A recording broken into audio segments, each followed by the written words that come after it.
हम इस बरसगीर पाक व हिंद के अंदर किसी मुसलमान की शक्ल देखना भी पसंद नहीं करते। अल्पसंख्यक समुदाय, खासतौर से हिंदू और ईसाई धर्म की नाबालिग लड़कियों के कथित जबरन धर्म परिवर्तन को लेकर अंतर्राष्ट्रीय मानवाधिकार संगठन अक्सर पाकिस्तान की आलोचना करते रहे हैं।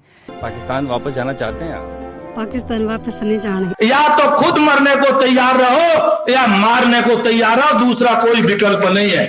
पाकिस्तान में मुसलमानों का देश है, हिंदू का रहना उधर बहुत सही नहीं है, मुसलमानों का देश है वो। क्योंकि उन्होंने हमारे पूरे के पूरे इस पूरे खित्ते का सत्यानाश किया है, इसको भ्रष्ट कर दिया है, इसको नापाक कर दिया है। और जिस तरह रसोई को पाक करने के लिए गंगा जल होता है, इस तरह मुसलमानों को पाक करने के लिए मुसलमानों का खून होना चाहिए। जब तक वो खून नहीं बहता उस वक्त तक ये ठीक नहीं होती। अगर हम कोई ज़मीन या कुछ प्लाट ले लेते थे तो फिर पहले तो हम ले लेते थे, बाद में वो छीन लेते। उसके बाद हमारी बहन बेटियां, अगर कोई सुंदर लड़की होती तो उसको उठा लेते। अगर बच्चियों को पढ़ाने जाते तो फिर वहीं से कोई बच्ची उठा लेते। उसके अलावा फिर अगर वापसी की मांग करते तो वो कहते वो तो मुसलमान हो गई है। यही वो लोग थे कि जिन्होंने कहा था कि तुम इसको हिंदुस्तान की तकसीम हम नहीं चाहते, इसीलिए गोडसे जो था उसने 1 साल के अंदर अंदर गांधी को कत्ल कर दिया था।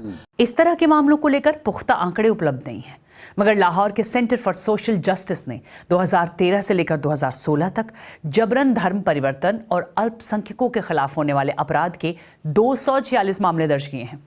कई सामाजिक कार्यकर्ताओं का कहना है कि ज्यादातर मामले सामने ही नहीं आते। ये एक बार फिर ये जो मोदी सरकार का हिंदुत्व इनका जहन है और जो कुछ ये भारत में करना चाहते हैं। पाकिस्तान दुनिया भर में मानवाधिकार हनन की बातें करता फिर रहा है, लेकिन अपने ही नागरिकों पर वहाँ किस तरह से जुल्म ढाए जाते हैं, वहाँ से लौट कर आए जो पाकिस्तानी हिंदू शरणार्थी हैं वो बता रहे हैं कि उन पर तरह तरह से अत्याचार होता है। वो पाकिस्तान छोड़ कर आए हैं और वापस पाकिस्तान नहीं जाना चाहते हैं, वो चाहते हैं भारत में रहना। जिस तरह से ये मुसलमानों का, अकलियतों का, माइनॉरिटीज का कत्लेआम करना चाहते हैं, जिस तरह से उसको खत्म करना चाहते हैं और पूरा ये हिंदुत्व राज वैदिक इसको बनाना चाहते हैं, उसके लिए हुआ क्या है। अब इस इज्तिमा के अंदर बहुत सारे पंडित, हिंदू पंडित मौजूद थे।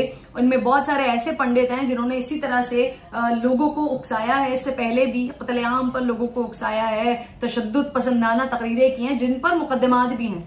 हमेशा योगी मुख्यमंत्री नहीं रहेगा, हमेशा मोदी प्रधानमंत्री नहीं रहेगा। और हम मुसलमान वक्त के एतबार से खामोश जरूर हैं, मगर याद रखो हम तुम्हारे जुल्म को भूलने वाले नहीं हैं। हम तुम्हारे जुल्म को याद रखेंगे। अल्लाह अपनी ताकत के जरिए तुमको निस्तो नाबूद करेगा इंशाअल्लाह ताला। कि हिंदुस्तान का अक़लियतों पर जुल्म इस बात का सबूत है बाकायदा कि कायदे आज़म का जो 2 कौमी नजरिया था वो बिल्कुल दुरुस्त था और हमेशा दुरुस्त रहेगा। सूअर के गोश्त खाने वाले मोहम्मद अली जिन्ना शराबी जो अपनी दोस्त की बेटी 16 साली बेटी को लेके भाग गया, उसे अगर कुछ लोग कायदे आज़म कहते हैं, इसमें मेरा कसूर नहीं है। वल्लभ भाई पटेल वो शख्स था कि जो मुसलमानों के खिलाफ था, क्योंकि पटेल ना होता तो ये कश्मीर जो था ये नेहरू ने दे दिया हुआ था। इसीलिए वो नेहरू खानदान को गालियां देते हैं और पटेल को, वल्लभ भाई पटेल को ऊपर समझते हैं। आपने सबसे पहले घबराना नहीं है।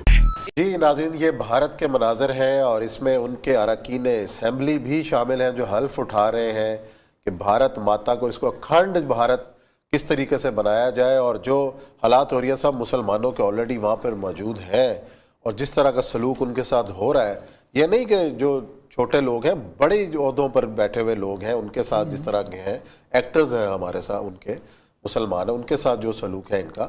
और ये जो लाइन है मोदी साहब की लाइन और जिसके ऊपर वो चल रहे हैं, इसका कोई रोक है? कहीं इसका कोई दरवाजा?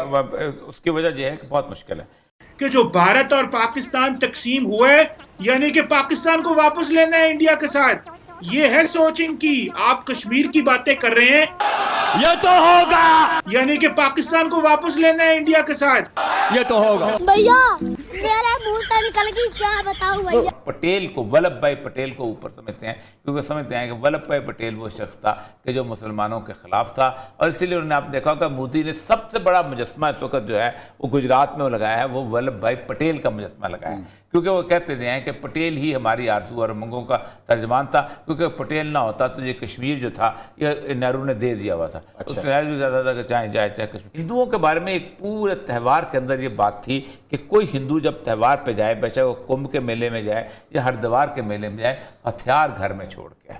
अच्छा। क्योंकि हथियार जो है ये लाजमी, उनके आप देखा होगा कि पंडित भी हथियार नहीं लेके चलते, उनके नांगे जो है वो तो कपड़े नहीं पहनते, तो सारे के सारे वो मेले के अंदर घूम रहे होते थे। लेकिन 1921 में उन्होंने कहा नहीं, हथियार बुनियादी तौर पर ये तो हमारे कौरव और पांडवों के अंदर हमारी कर्ण और अर्जुन की जो है वो रिवायत है, तो हम कर्ण और अर्जुन की रिवायत जो उसको छोड़ रहे हैं, तो हम तलवार लेके निकलेंगे। और हमारे राजा महाराजों की सूरत है, तो उन्होंने तलवार लेके बाकायदा मेलों में, कुंभ के मेले में, हरिद्वार के मेले में उसमें जाना शुरू किया। बनारस में भी जब यात्रा पे जाते थे, और एक मिलिटेंसी जो थी उसके अंदर, अब ये दुनिया कोई इस मिलिटेंसी में बात नहीं करती, ठीक। उसके बाद हुआ ये कि फिर उन्होंने मिलिटेंसी को डेमोक्रेसी की शक्ल दी, और 1982 के अंदर उन्होंने अपनी एक तंजीम बनाई जिस नाम का था भारतीय जनता पार्टी, बीजेपी। और भारतीय जनता पार्टी बीजेपी जो थी उसके कहा था हम नरेंद्र मोदी को नहीं ला सकते, हमें एक शानदार से फेस चाहिए। तो उन्होंने एक शायर आदमी को लेके, उसका नाम था वाजपेयी, वो शायरी करता था, ये करता था, और फिर अडवाणी उसके साथ रखा कि कहीं मसला हो तो खराब ना हो। लेकिन वोट फिर भी नहीं मिले। वोट कब मिले? जब उन्होंने बाबरी मस्जिद को गिराया। जब बाबरी मस्जिद को गिराया, हिंदू मुस्लिम फसादात हुए, तो हिंदुओं को एक छतरी के नीचे इकट्ठा किया, तो मुसलमानों का वहां जीना दोबर हो चुका हुआ। और मुझे लगता ये है उसकी वजूहात यही है जो ये वीडियो वजह यह है कि सावरकर ने जो किताब लिखी थी उसकी बुनियाद पे 1925 में ये जो अभी ये लोग नजर आ रहे हैं, एक इलाका था शहर नागपुर। अच्छा। नागपुर में अपनी एक मुसल्लह तंजीम कायम की थी जिसका नाम था विश्व हिंदू परिषद। और विश्व हिंदू परिषद के आगे फिर दो छोटे छोटे धड़े थे, जिनमें एक राष्ट्रीय सेवक संघ और एक था बजरंग दल, और एक औरतों की बजरंग दल थी। ये तीनों चारों, इनको बाकायदा उन्होंने ट्रेनिंग करने के साथ साथ उन्होंने कहा था कि असल मसला ये है कि हम इस बरसगीर पाक व हिंद के अंदर किसी मुसलमान की शक्ल देखना भी पसंद नहीं करते, क्योंकि उन्होंने हमारे पूरे के पूरे इस पूरे खित्ते का सत्यानाश किया है, इसको भ्रष्ट कर दिया है, इसको नापाक कर दिया है। और जिस तरह रसोई को पाक करने के लिए गंगा जल होता है, इस तरह मुसलमानों को पाक करने के लिए मुसलमानों का खून होना चाहिए। जब तक वो खून नहीं बहता उस वक्त तक ये ठीक नहीं होती। तो जो तो मुसलमान हो जाता है उसको रख लेते हैं, लेकिन उन लोगों के हम हिंदू होने को भी नहीं मानते। अगरचे कि अब वो एक जाफरी साहब है जो कि उनको शिया वक्फ के सरबराह थे, वो उनको मान लिया वसीम जाफर उनको मान लिया है। एक और साहब है वो भी गए हैं। हाँ, वो एक और, हालांकि वो जाट हैं ना वराई हैं, वो तो सादात में से हैं। नौज़बिल्ला ये सूरत हाल आ गई है मुसलमानों के ऊपर।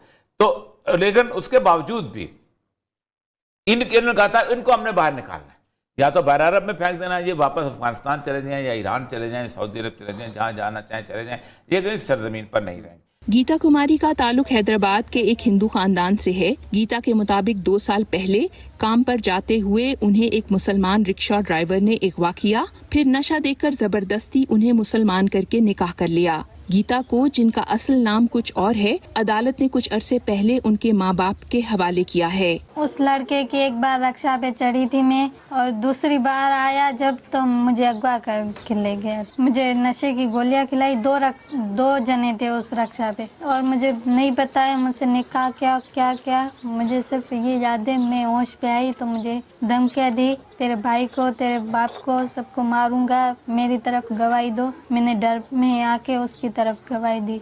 मैंने नहीं किया था इस्लाम कबूल, मुझे तो कलमा भी नहीं आता है, तो क्या इस्लाम क्या कबूल करूँगी।